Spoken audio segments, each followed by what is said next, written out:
الحمد لله رب العالمين الذي شرع لنا الدين وهو العزيز الحكيم الذي صوركم فأحسن صوركم وهو أحسن الخالقين. أشهد أن لا إله إلا الله وحده لا شريك له ولي الصالحين، وأشهد أن محمدا عبد الله ورسوله إمام المتقين، صلوات الله وسلامه عليه وعلى آله وصحبه أجمعين. أما بعد. Bi'idhnillah, nous continuons cette série de cours consacrés à l'étude des hadiths compilés par l'imam An-Nawawi, rahimahullah, dans son livre, en nous basant sur l'explication du cheikh Sulayman al-Ruhayli, hafidhahullah. Certes, la meilleure parole est celle du livre d'Allah, et la meilleure guidée est la guidée de Muhammad, sallallahu alayhi wa sallam. Nous avons donc le plaisir, dans ces cours, d'entendre les paroles de notre prophète Muhammad, sallallahu alayhi wa sallam, et de les étudier avec l'explication du cheikh. Et comme nous l'avons vu précédemment, l'imam An-Nawawi a choisi de compiler des hadiths qui sont très importants, qui renferment des fondements et des règles immenses dans la religion. Nous avons déjà vu lors des cours sur le premier hadith, nous avons parlé de l'intention, et celle-ci entre dans toutes les œuvres des serviteurs d'Allah. Et de celle-ci dépend la validité des adorations, et la rétribution des œuvres est en fonction de celle-ci. Et dans le deuxième hadith, le hadith Jibril, nous avons parlé des piliers de l'islam et des piliers de la foi. Et nous allons maintenant aborder le troisième hadith, bi'idhnillahi ta'ala. Donc dans celui-ci, l'imam An-Nawawi rahimahullah rapporte عن أبي عبد الرحمن عبد الله بن عمر بن الخطاب رضي الله عنهما قال: سمعت رسول الله صلى الله عليه وسلم يقول: بني الإسلام على 5: شهادة أن لا إله إلا الله وأن محمدا عبده ورسوله وإقام الصلاة وإيتاء الزكاة وحج البيت وصوم رمضان. رواه البخاري ومسلم. Donc selon la traduction, l'imam An-Nawawi rapporte ce hadith. Abu Abdurrahman Abdallah ibn Umar ibn al-Khattab radiallahu anhuma a dit: j'ai entendu le messager d'Allah sallallahu alayhi wa sallam dire: l'islam a été bâti sur 5 piliers. L'attestation qu'il n'y a de divinité digne d'adoration qu'Allah et que Mohammed est le messager d'Allah. L'accomplissement de la prière, l'acquittement de la zakat, le pèlerinage et le jeûne de Ramadan. Rapporté par Al-Bukhari et Muslim. Donc l'imam An-Nawawi mentionne ce hadith qui est rapporté par Abdullah ibn Umar. Et on peut remarquer une chose dans sa méthode. C'est que lorsqu'il cite pour la première fois le compagnon qui rapporte le hadith, il le mentionne avec sa kunya, c'est-à-dire avec son surnom. Dans le premier hadith, il avait dit, d'après le prince des croyants, Abu Hafs, Omar ibn al-Khattab. Et dans le deuxième hadith, qui est aussi rapporté par Omar, à ce moment-là, il a seulement cité d'après Omar. Il n'a pas rementionné la présentation. Ça, il le fait quand il mentionne le compagnon pour la première fois. Et donc là, le hadith, il est rapporté par un autre compagnon. Donc il le cite en mentionnant son surnom, en mentionnant sa kunya. Et il s'agit ici du fils de Omar ibn al-Khattab, radiallahu anhu. Son fils c'est Abdallah et sa kunya Abu Abdurrahman. Et donc Abdallah ibn Omar, radiallahu anhuma, dit dans ce hadith: il a entendu le messager d'Allah, sallallahu alayhi wa sallam, mentionner les fondements de l'islam. Et une question peut se poser ici. Pourquoi l'imam An-Nawawi, qu'Allah lui fasse miséricorde, a-t-il mentionné ce hadith alors que son contenu a déjà été abordé précédemment dans le hadith de Jibril, alayhi salam? Alors qu'ici, son livre, c'est un recueil concis. Donc pourquoi l'imam al-Nawawi a-t-il inclus le hadith? Eh bien, l'explication la plus apparente, et Allah est le plus savant, c'est qu'il a mentionné ce hadith pour clarifier ce qui est voulu par l'islam dans le hadith de Jibril. En effet, pour rappel, Jibril alayhi salam avait demandé au prophète sallallahu alayhi wa sallam, akhbirni anil islam, informe-moi à propos de l'islam. Et le prophète sallallahu alayhi wa sallam avait répondu, al-islam an tashhada an la ilaha illallah wa anna muhammadan rasulullah wa tuqima as-salah wa tu'ti az-zakah wa tasuma ramadan wa tahujja al-bayt in istata'ta ilayhi sabila. Il avait répondu, l'islam c'est que tu attestes qu'il n'y a de divinité digne d'adoration qu'Allah et que Mohammed est le messager d'Allah, que tu accomplisses la prière, que tu acquittes la zakat, que tu jeûnes Ramadan et que tu accomplisses le pèlerinage à la maison sacrée si tu en as les capacités. Et donc celui qui entend cela, il pourrait penser que ici le prophète sallallahu alayhi wa sallam a expliqué ce qui constitue tout l'islam.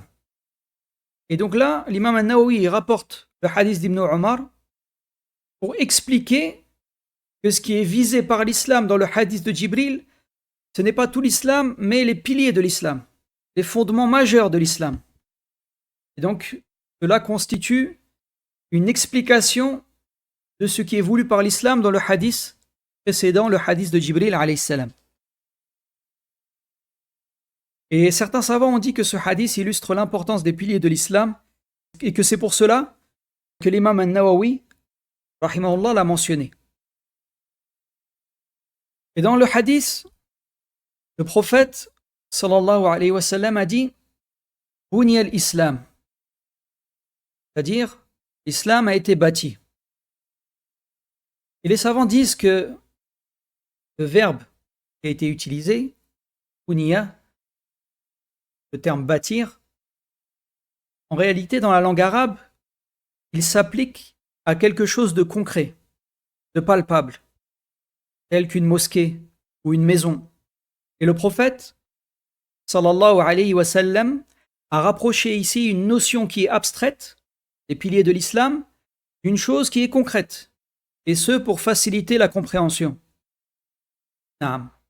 Et l'islam, c'est-à-dire la religion qu'a apportée Mohammed, sallallahu alayhi wa sallam, ce avec quoi est venu le prophète Mohammed, sallallahu alayhi wa sallam. Car tout ce qu'ont apporté les prophètes, alayhimus salam, c'est l'islam. En effet, Allah subhanahu wa ta'ala a dit Inna ad-dina 'inda Allahi al-islam. Selon la traduction des sens du verset, la religion auprès d'Allah, c'est l'islam. Et Allah a envoyé tous ses messagers avec l'islam. La religion des prophètes est unique, mais leur législation diffère. C'est-à-dire que le fondement est le même au niveau de la croyance, l'appel à adorer Allah seul, sans rien lui associer, et la seule chose qui diffère, ce sont les législations. Mais cependant, après l'envoi de Mohammed, sallallahu alayhi wa sallam, le terme islam désigne exclusivement ce qu'il a apporté, sallallahu alayhi wa sallam. Et ceux qui suivent Mohammed et croient en lui, ce sont eux que l'on appelle muslimines, les musulmans. Donc le prophète sallallahu alayhi wa sallam a dit Buni al-Islam, l'islam a été bâti, c'est-à-dire l'islam avec lequel Mohammed sallallahu alayhi wa sallam a été envoyé repose sur 5 piliers. C'est-à-dire, les savants l'expliquent, 5 bases, 5 piliers fondamentaux. Al-Rukn, Rukn al-Shay, lorsqu'on parle de pilier, le pilier de quelque chose, c'est-à-dire c'est la partie la plus essentielle de cette chose. Alors, une question se pose. Est-ce qu'un édifice peut tenir si un pilier s'effondre? Les savants disent, si un pilier manque, alors soit l'édifice s'effondre totalement, soit il devient fragile. Il est évident, ô mes frères, que si tous les piliers s'effondrent, alors l'édifice s'effondrera inévitablement. Mais si un seul pilier s'effondre, alors cela dépend. Si ce pilier est le plus essentiel, l'édifice va s'effondrer. Et si ce pilier est moins fondamental, alors l'édifice peut simplement s'affaiblir et devenir vulnérable à un effondrement futur. Et ceci s'applique aux 5 piliers de l'islam. Le pilier fondamental, celui qui est la clé de l'islam, celui qui, s'il vient à manquer, l'édifice tout entier de l'islam s'écroule, c'est l'attestation. Les 2 attestations de foi. L'attestation La ilaha illallah, il n'y a nulle divinité digne d'être adorée en dehors d'Allah, et que Mohammed est le messager d'Allah. Donc ces 2 attestations, si elles disparaissent, alors c'est l'islam qui disparaît. Et ce, à l'unanimité des gens de science. Si les 2 attestations sont perdues, alors c'est l'islam qui est perdu. Et quant aux autres piliers, les 4 autres piliers, la prière, la zakat, le jeûne de Ramadan et le pèlerinage, alors s'ils sont perdus, malgré la reconnaissance des attestations de foi, alors cela fait l'objet de divergences parmi les savants. Si cela est dû à de la paresse, tout en ayant une croyance correcte. Donc là, ici, il faut bien comprendre, il faut bien distinguer 2 choses. C'est que dans ceux qui n'accomplissent pas les piliers de l'islam, il y a 2 types de personnes, il y a 2 profils. Il y a celui qui va délaisser un pilier de l'islam en croyant, en ayant la conviction qu'il n'est pas obligatoire. Et le deuxième profil, c'est celui qui va délaisser le pilier de l'islam en croyant qu'il est obligatoire, mais il va le délaisser par paresse ou par négligence. Donc ça, c'est 2 situations différentes. Parce que le premier, celui qui considère que les piliers de l'islam ne sont pas obligatoires, eh bien là, c'est de la mécréance. Et il n'y a pas de divergence sur les savants là-dessus. La divergence, en fait, elle a lieu, c'est ce qu'explique le shir, pour celui qui délaisse les piliers en dehors de Shahadatan, en dehors des 2 attestations, tout en reconnaissant qu'ils sont obligatoires. Donc celui qui ne croit pas que la prière est une obligation, alors il n'est pas musulman. Et ce, à l'unanimité des musulmans. Celui qui dit la prière, c'est une liberté individuelle. Celui qui veut prier, il prie. Celui qui ne veut pas prier, il ne prie pas, mais ce n'est pas obligatoire. Celui-là ne fait pas partie des musulmans. Pareil, celui qui croit que la zakat, elle n'est pas obligatoire. Il sort de l'islam, il ne fait pas partie des musulmans. Et celui qui croit que le jeûne de Ramadan, il n'est pas obligatoire.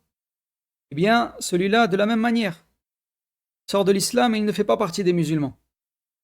Et celui qui croit que le pèlerinage n'est pas une obligation pour celui qui en a les moyens, il n'est pas musulman et sort de l'islam.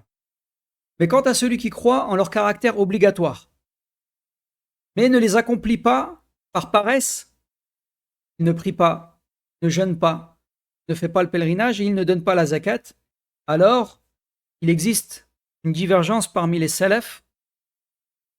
Certains considèrent que celui qui abandonne l'accomplissement d'un des piliers parmi ces 4 après Shahadatayn, par négligence ou paresse, alors il devient mécréant. Mais la majorité des savants ne partagent pas cet avis. Et selon l'avis prépondérant, donc selon Shir Suleiman, Allah le préserve, il dit selon l'avis prépondérant, selon lui, Ar-Rajih, Wallahu a'lam, c'est que celui qui abandonne la prière par négligence et paresse tout au long de sa vie n'est pas musulman. Mais il devient mécréant et son islam est annulé. Car la prière est le lien entre le serviteur et son Seigneur. Et celui qui ne prie pas a brisé ce lien. Et certains savants ont dit que l'un des secrets du fait que la prière fut prescrite et rendue obligatoire dans les cieux lors de la nuit d'El-Mi'raj, lors de l'ascension du prophète sallallahu alayhi wa sallam, réside dans le fait que l'homme s'élève par elle vers Allah et se lie à son Seigneur.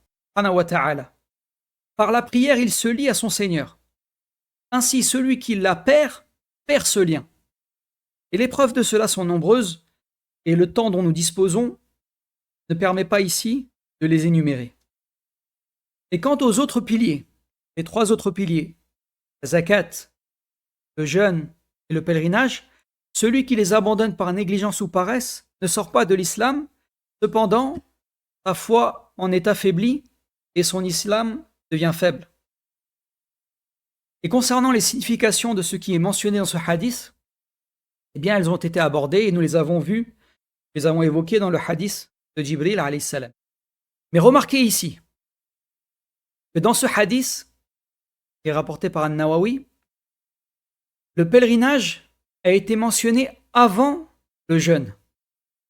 Or, dans la majorité des hadiths qui mentionnent les piliers de l'islam, notamment dans un hadith qui est rapporté par Ibn Omar lui-même, radiallahu anhuma, eh bien on trouve qu'il est mentionné le jeûne avant le pèlerinage.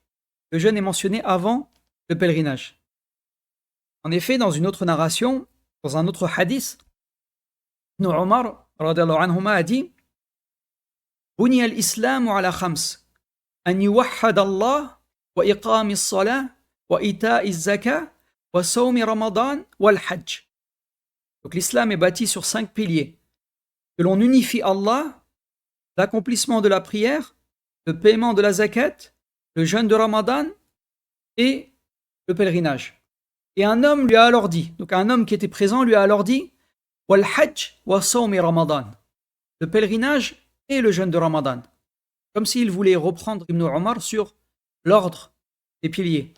Et Ibn Omar lui répondit à ce moment-là la sawmu Ramadan wal hajj hakada sami'tuhu min rasulillahi sallallahu alayhi wa sallam. Il a dit non, le jeûne de Ramadan et le pèlerinage. C'est ainsi que je l'ai entendu du messager d'Allah sallallahu alayhi wa sallam. Cela signifie qu'Ibn Omar, qu'Allah soit satisfait de lui et de son père, dans cette version du hadith, a rejeté l'ordre inversé que l'homme a proposé à ce moment-là, en mettant le pèlerinage avant le jeûne. Donc, comment faisons-nous avec cette narration du hadith que l'imam An-Nawawi a mentionné ici, dans laquelle il est mentionné le pèlerinage avant le jeûne? Eh bien, certains savants ont dit que cela relève des narrateurs, de ceux qui ont rapporté le hadith. Et que ici, harf waw correspond à la conjonction et en français, n'implique pas un ordre. C'est-à-dire que dans le hadith, le prophète sallallahu alayhi wa sallam, il a utilisé le harf waw en citant les piliers. Il a dit wa iqam as-salah wa ita'i az-zakah, l'accomplissement de la prière et l'acquittement de la zakat, et que en fait cette particule en arabe, le harf waw, elle n'implique pas un ordre. C'est-à-dire que le prophète sallallahu alayhi wa sallam, lorsqu'il les a cités avec cette particule waw, eux ils ont compris que cela n'implique pas forcément qu'il y a un ordre dans les piliers, et donc l'un des narrateurs aurait alors placé le pèlerinage avant le jeûne, mais cela ne serait pas dû à Ibn Omar radiallahu anhuma. Ça c'est un avis. Mais d'autres savants ont dit Ibn Omar radiallahu anhuma a alors entendu cela du messager d'Allah sallallahu alayhi wa sallam à 2 reprises. Une fois avec le pèlerinage mentionné avant le jeûne et une autre fois avec le jeûne mentionné avant le pèlerinage. Donc cela signifie qu'il a entendu cette parole dans 2 contextes différents et il l'a donc rapporté de 2 manières. Ça c'est un deuxième avis. Mais ici il reste une question, si on considère cet avis-là. Pourquoi Ibn Omar, radiallahu anhuma, il a repris cet homme dans la deuxième version? On peut dire ici que, pour répondre, que lorsqu'il a rapporté le hadith à ce moment-là, il relatait ce qu'il avait entendu dans le contexte où le jeûne avait été mentionné avant le pèlerinage.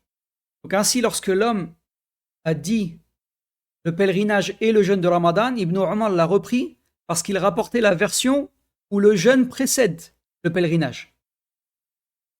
Et d'autres savants ont dit que les hadiths où le jeûne est mentionné avant le pèlerinage mentionnent l'ordre chronologique des obligations. Elles sont classées de celle qui a été légiférée et rendue obligatoire en premier jusqu'à celle des 5 qui a été rendue obligatoire en dernier.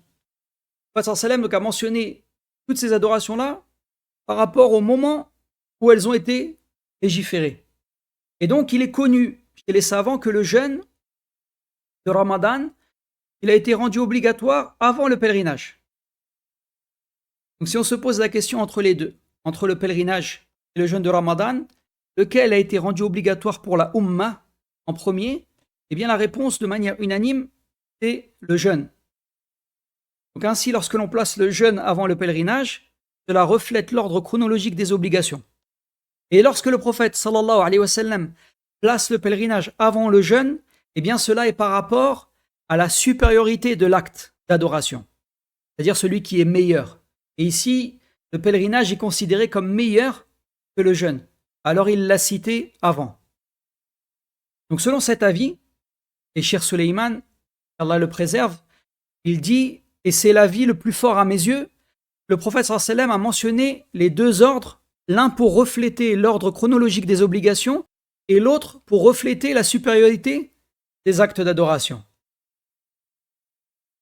Un autre avis, qui est également mentionné chez les savants, par rapport à cet ordre dans les piliers, certains ont également dit que le prophète sallallahu alayhi wa sallam, il a mentionné de cette manière-là pour suivre un ordre basé sur le type de l'œuvre. C'est-à-dire qu'il a commencé d'abord par l'attestation et une œuvre comporte tous les aspects, c'est-à-dire concerne à la fois le cœur, la langue et les membres. Et qu'ensuite, il a cité la prière, qui est une adoration corporelle, la ibada badaniya, c'est une œuvre qu'on accomplit avec les membres. Tandis qu'après, il a cité la zakat, qui est une adoration financière, une ibada maliya, une adoration qu'on fait donc avec ses moyens financiers, ou avec ce qu'on possède. Et maintenant, si nous ajoutons le jeûne, alors il revient également à une adoration corporelle, comme la prière. Pourquoi le prophète sallallahu alayhi wa sallam, il a placé entre les deux le hajj, qui regroupe les deux aspects, c'est-à-dire que c'est à la fois une adoration corporelle et une adoration financière. Il y a besoin de moyens financiers pour le hajj, et il est accompli également donc avec les membres. Donc en fait, ils disent que le prophète sallallahu alayhi wa sallam, il ne voulait pas interrompre, mais qu'il voulait qu'il y ait une suite dans le genre d'œuvre qui est mentionné. C'est-à-dire d'abord une adoration badaniya, une adoration corporelle, la prière, puis une adoration maliya, la zakat, puis une adoration qui regroupe les deux, le pèlerinage, puis le jeûne, qui est une adoration badaniya comme la prière. Et ça, c'est un avis qui a une certaine pertinence, si ce n'est que, comme mentionné précédemment, Cheikh Suleiman, Allah le préserve, lui, il voit que l'avis qui est le plus prépondérant, c'est que le prophète sallallahu alayhi wa sallam, il a cité de deux manières pour montrer deux choses. Un ordre pour montrer l'ordre dans lequel les obligations sont apparues, et un ordre pour montrer la supériorité de l'acte. Donc voilà pour ce qui concerne ce hadith. Et concernant la signification de ses sens, ses enseignements, nous les avons déjà abordés dans l'explication du hadith précédent. C'est pourquoi, comme il reste un peu de temps, on va rentrer, bi'idhnillahi ta'ala, dans le 4e hadith. Dans celui-ci, l'imam al-Nawawi, rahimahullah, rapporte عن أبي عبد الرحمن عبد الله بن مسعود رضي الله عنه قال حدثنا رسول الله صلى الله عليه وسلم وهو الصادق المصدوق إن أحدكم يجمع خلقه في بطن أمه 40 يوما ثم يكون علقة مثل ذلك ثم يكون مضغة مثل ذلك ثم يرسل الملك فينفخ فيه الروح ويؤمر ب4 كلمات بكتب رزقه وأجله وعمله وشقي أو سعيد فوالذي لا إله غيره إن أحدكم ليعمل بعمل أهل الجنة حتى ما يكون بينه وبينها إلا ذراع فيسبق عليه الكتاب فيعمل بعمل أهل النار فيدخلها وإن أحدكم ليعمل بعمل أهل النار حتى ما يكون بينه وبينها إلا ذراع فيسبق عليه الكتاب فيعمل بعمل أهل الجنة فيدخلها رواه البخاري ومسلم. Dans ce hadith, l'imam al-Nawawi dit, Abu Abdurrahman, Abdullah ibn Mas'ud, radiallahu anhu, a dit, le messager d'Allah, sallallahu alayhi wa sallam, qui est le véridique, le digne de confiance, nous a rapporté: l'un d'entre vous voit sa création rassemblée dans le ventre de sa mère pendant 40 jours sous la forme de gouttes de sperme, puis devient une adhérence pendant une période semblable, puis devient un morceau de chair mâché pendant une période semblable. Ensuite, un ange est envoyé qui insuffle en lui l'âme et reçoit l'ordre d'inscrire 4 choses: sa subsistance, sa durée de vie, ses actes, et s'il sera malheureux ou heureux. Par Allah, en dehors de qui il n'y a aucune divinité, l'un d'entre vous agit avec les œuvres des gens du paradis, au point qu'il ne reste entre lui et celui-ci qu'une coudée, mais ce qui est écrit le devance, et il accomplit alors les œuvres des gens de l'enfer, et il y entre. Et l'un d'entre vous agit avec les œuvres des gens de l'enfer, au point qu'il ne reste entre lui et celui-ci qu'une coudée, mais ce qui est écrit le devance, et il accomplit alors les œuvres des gens du paradis, et il y entre. Rapporté par Al-Bukhari et Muslim. Donc c'est un hadith grandiose et contient d'importantes leçons pour le croyant. Dans celui-ci, il est rapporté par Abdullah ibn Mas'ud radiallahu anhu. On voit qu'il a le même surnom qu'Abdullah ibn Omar, Abu Abdurrahman. Dans ce hadith, Abdullah ibn Mas'ud radiallahu anhu, il rapporte que le prophète sallallahu alayhi wa sallam a dit: Inna ahadakum. Le prophète sallallahu alayhi wa sallam, il a dit Inna ahadakum, c'est-à-dire l'un d'entre vous.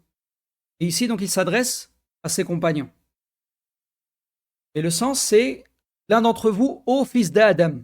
C'est-à-dire que l'adresse qui est faite aux compagnons, elle est faite dans leur genre, en tant qu'être humain, et non en particulier à leur personne spécifiquement. C'est-à-dire, donc, tous les fils de Adam. Yujma'u khalqu. Sa création est rassemblée. C'est-à-dire ce dont à partir de quoi il est créé est rassemblé. Ainsi, ô toi l'être humain, ce à partir de quoi tu es créé est rassemblé et mélangé. Et cela indique que le liquide à partir duquel l'être humain est créé est constitué de 2 éléments: le liquide de l'homme et celui de la femme. Et ces 2 liquides sont réunis et mélangés dans l'utérus de la mère. C'est cela le sens de yujma'u, c'est-à-dire qui est rassemblé. Yujma'u khalquhu. Wa khalquhu, littéralement sa création, mais ici ça désigne la matière à partir de laquelle il est créé, à savoir le liquide de l'homme et celui de la femme. Fi batni ummihi, dans le ventre de sa mère. Cela signifie dans l'utérus de sa mère. Arba'ina yawman nutfa. Il a dit pendant 40 jours sous la forme de nutfa, c'est-à-dire de gouttes de sperme. Et un nutfa, donc en vérité, ça désigne ce liquide sans que rien soit mélangé à lui. C'est-à-dire que la matière à partir de laquelle l'être humain est créé, elle reste ainsi dans l'utérus sans que rien ne vienne l'altérer. Simplement un liquide qui s'est réuni avec un autre dans l'utérus et il reste ainsi pendant 40 jours. Il n'y a rien d'autre qui vient mélanger à celui-ci. Ensuite, il dit thumma yakunu alaqa. Puis il devient une alaqa, c'est-à-dire une adhérence. Et en fait, ici, les savants expliquent, c'est comme du sang qui n'a pas coagulé, comme du sang qui est encore frais. Ainsi, la goutte d'origine devient un sang qui n'est pas coagulé. Mithla dhalik, donc pendant une période semblable, c'est-à-dire 40 jours. Thumma yakunu mudra, puis devient un morceau de chair mâchée, c'est-à-dire comme un morceau de chair mâchée. Mithla dhalik, donc pendant une période semblable, c'est-à-dire 40 jours. Donc là, on a 3 périodes de 40 jours. La période, la forme de nutfa, pendant 40 jours, puis la période sous la forme de alaqa, pendant 40 jours, puis la période sous la forme de mudra pendant 40 jours. Et donc pendant cette 3e période de 40 jours, le sang se transforme en un morceau de chair. Puis l'être humain commence à être formé durant cette période. Lorsque cette 3e période de 40 jours commence, soit après 80 jours, la formation et la structure de l'être humain commencent. Les os se forment, puis ils sont recouverts de chair au cours de cette période de 40 jours. Et il y a des jugements religieux qui sont liés à cela. Parmi ceux-ci, est-ce qu'il est permis de faire tomber ce qui s'est accroché dans l'utérus si cela n'a pas dépassé 40 jours? C'est-à-dire qu'un homme a des rapports avec son épouse et qu'après 2 ou 3 semaines, découvre qu'elle est enceinte. Est-ce qu'ici est permis de provoquer la chute de ce qu'il y a dans l'utérus? Donc la majorité des savants disent que c'est permis. Pourquoi? Ils disent parce que le prophète sallam a dit que c'est une nutfa, littéralement goutte de sperme. C'est-à-dire que c'est une substance liquide et il est permis d'évacuer une substance liquide de l'utérus. Comme le prouve la méthode du azl. Car il est permis à l'homme d'avoir des rapports avec son épouse et de se retirer avant l'éjaculation. Donc c'est ça al-azl. Al-azl, c'est le fait que l'homme donc se retire avant l'éjaculation. Ils disent donc que ce n'est qu'un liquide. Et que de la même manière qu'il est permis à l'homme de se retirer avant l'éjaculation pour enlever le liquide de l'utérus, eh bien il est permis selon eux de retirer ce liquide qui est présent dans l'utérus. Ah. Mais ici, Sulayman al-Ruhayli, qu'Allah le préserve, n'est pas de cet avis. Il dit qu'Allah le préserve. Cependant, ce qui est prépondérant et correct à ce sujet, c'est qu'il n'est pas permis de le faire tomber sauf en cas de besoin, de haja. On parle de haja ici.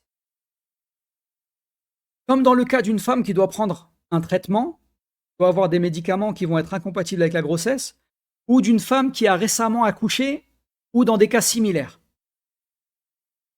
Cela est permis tant qu'il n'a pas atteint 40 jours, mais si cela dépasse les 40 jours, jusqu'à avant que l'âme soit insufflée, alors il n'est pas permis de le faire tomber sauf en cas de nécessité.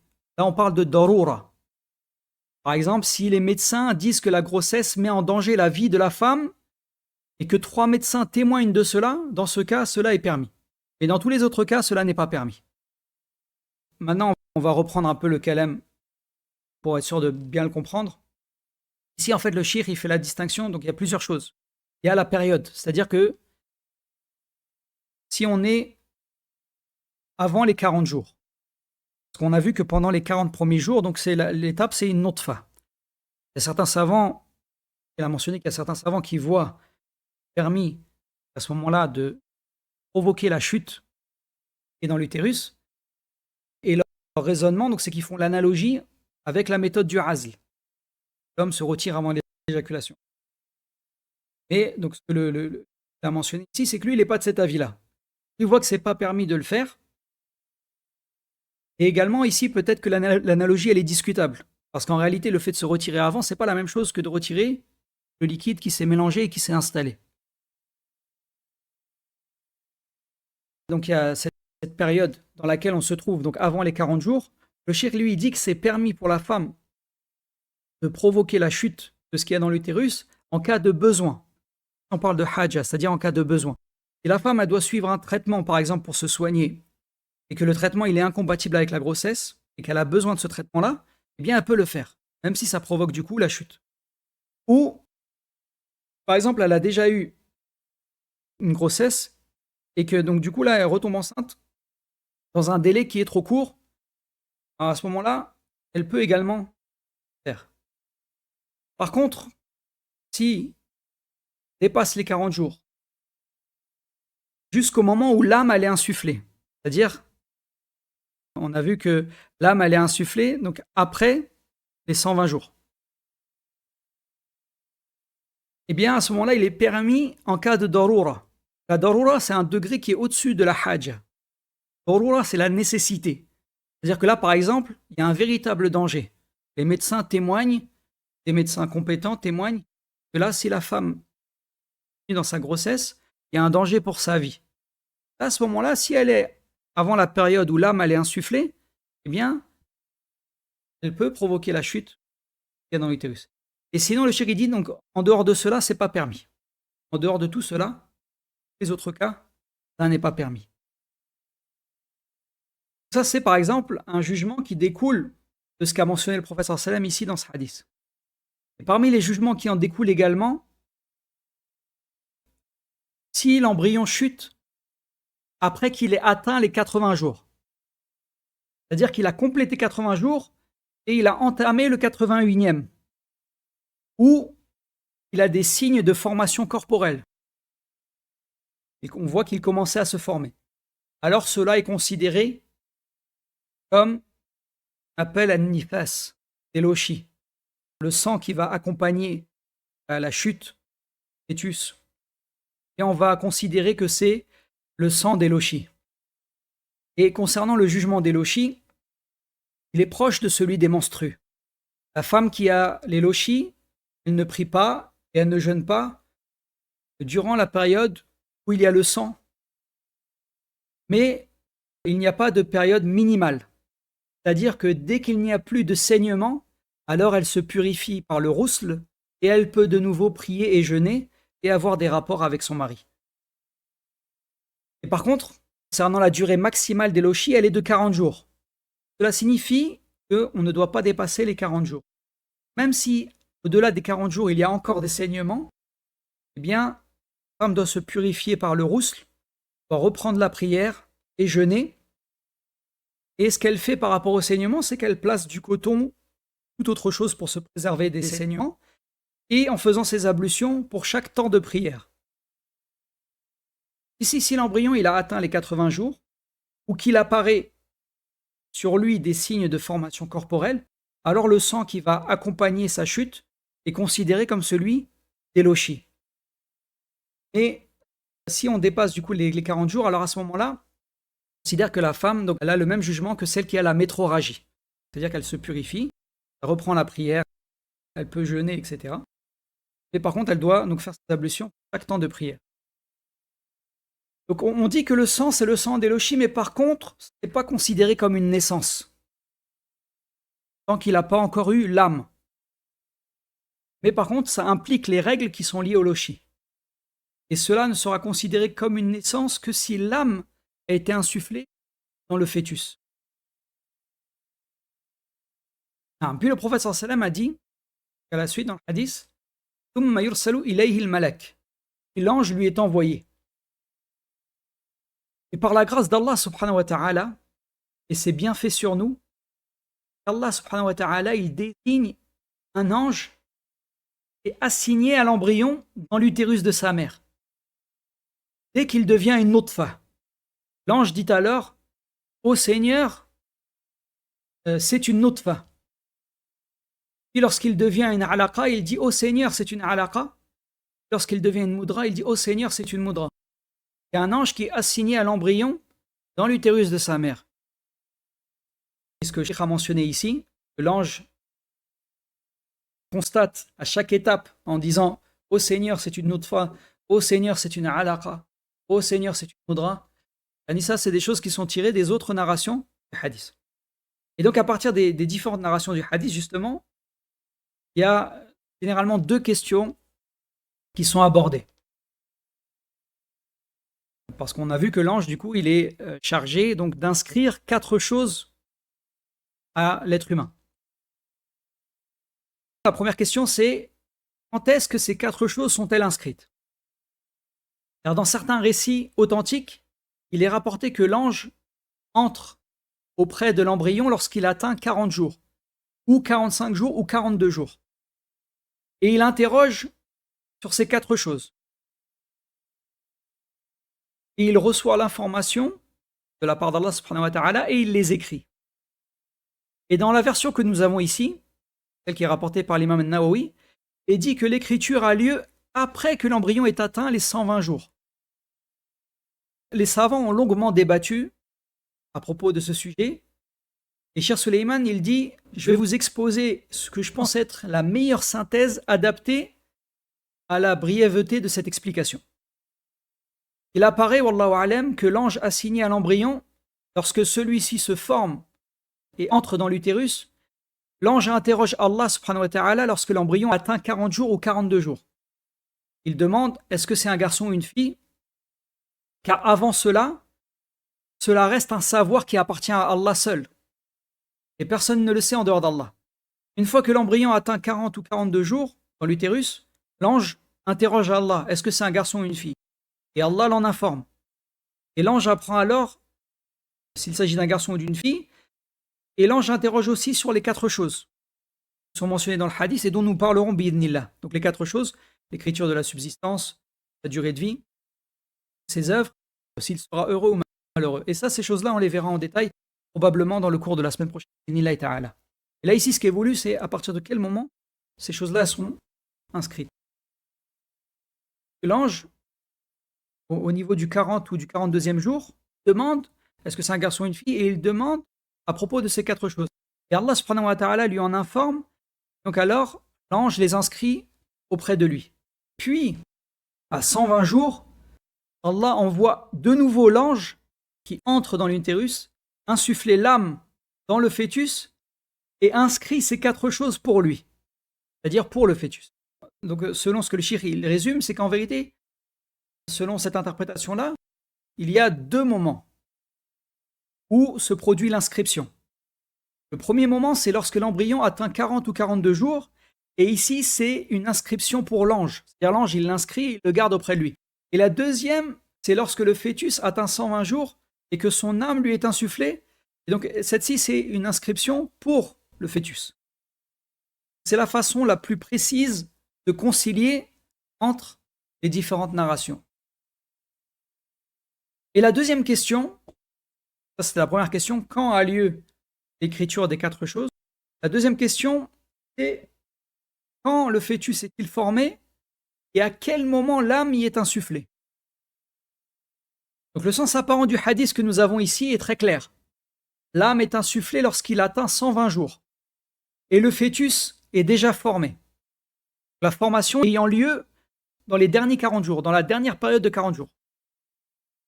Donc, si on se rappelle rapidement, à 3 périodes de 40 jours, eh bien ici la formation a lieu dans la dernière.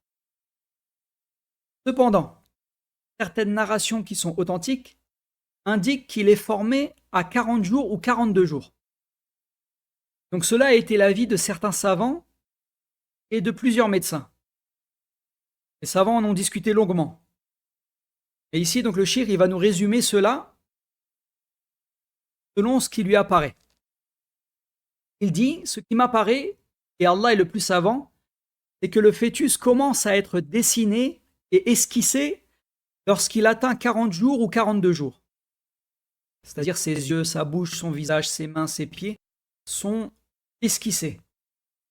Et une fois qu'il dépasse les 80 jours, ce qui a été dessiné est formé. Par exemple, les yeux sont esquissés à 42 jours, puis ils sont formés et créés dans leur structure une fois que 80 jours sont dépassés. De même pour la bouche, etc., pour le reste des membres. Donc en fait, ici, le cheikh dit qu'au 42 ou 42e jour, il y a une première étape pour le fœtus dans laquelle ses membres sont dessinés, esquissés. Et arrive au-delà des 80 jours, une autre étape dans laquelle ça est formé en fonction de ce qui a été dessiné. Le cheikh dit, si nous comprenons cela, nous résolvons le problème. Car cette question a suscité beaucoup de problèmes dans les propos des savants. Nous réalisons que l'embryon traverse 2 étapes. Une phase de création des plans, du dessin et de l'esquisse des organes, et une phase de formation des organes. Si on prend un exemple, comme la construction d'un bâtiment, il y a d'abord l'étape où on dessine les plans, et après cela vient l'étape de la construction. Là ici, la création du dessin, et Allah subhanahu wa ta'ala possède les attributs les plus parfaits. Il décide de la manière dont sera formés les organes, puis après cela vient l'étape de la formation elle-même, de la création de la structure des organes, etc. On commence après 80 jours, s'achève à 120 jours. Donc ça c'est par rapport à la formation du fœtus. Maintenant, par rapport à la question, quand est-ce que l'âme elle est insufflée? Certains savants, sur la base de ce qui a précédé, ont dit l'âme est insufflée après 42 jours. Et d'autres savants, en s'appuyant sur le sens apparent du hadith que nous avons ici, on dit l'âme est insufflée lorsque le fœtus atteint 120 jours. Car dans le hadith, le prophète sallam a dit Thumma yursalu ilayhi al-malak. C'est-à-dire, puis l'ange lui est envoyé. Qui implique que les événements se suivent. En arabe, lorsqu'on utilise thumma, cela indique que ce qui est cité après succède à ce qui a été cité avant. Pour cela qu'en français, on le traduit par puis. Puis l'ange lui est envoyé. Et donc le shir dit, et ce qui m'apparaît être le plus juste, c'est que l'âme qui comporte la vie est insufflée lorsque le fœtus atteint 120 jours. Et cela n'exclut pas qu'il puisse y avoir des mouvements avant cette étape. C'est-à-dire que le fœtus peut bouger avant cela. Et la mère peut ressentir des mouvements. Mais on ne lui a pas encore insufflé l'âme. Ainsi, il est possible qu'après 40 jours, il commence à bouger, il y ait des mouvements, mais cela ne signifie pas la vie. La vie commence après 120 jours, lorsque l'âme est insufflée. Et l'âme est une création d'Allah, dont lui seul a la connaissance. Mais c'est par elle que l'on considère la vie. La vie est liée à l'âme. Lorsqu'elle pénètre dans le corps, elle lui donne vie, et lorsqu'elle en sort, alors la vie cesse. Et elle est l'un des plus grands signes témoignant de la puissance d'Allah subhanahu wa ta'ala. Ça peut également être une réponse à ceux qui disent « Nous ne croyons pas en l'existence d'Allah, car nous ne le voyons pas. » Et on peut leur répondre toi-même, en ce moment tu es vivant, parce que tu as une âme en toi, et tu ne la vois pas. Lorsque tu étais dans le ventre de ta mère, l'âme y est entrée. Maintenant elle est en toi, et par la volonté d'Allah, elle en sortira. Elle sortira de toi à ta mort. Et pourtant on ne la voit pas. Malgré cela, tu sais que tu es vivant. Et tu sais que tu as une âme qui un jour te quittera. Mais cela témoigne de la perfection de la puissance d'Allah subhanahu wa ta'ala. Donc on va s'arrêter ici, Allah ta'ala, pour l'explication de ce hadith. Si Allah le veut, nous continuerons à discuter de ce hadith immense lors du prochain cours, donc la semaine prochaine, bi'idhnillah. هذا والله أعلم وصلى الله على نبينا وسلم سبحانك اللهم وبحمدك أشهد أن لا إله إلا أنت أستغفرك وأتوب إليك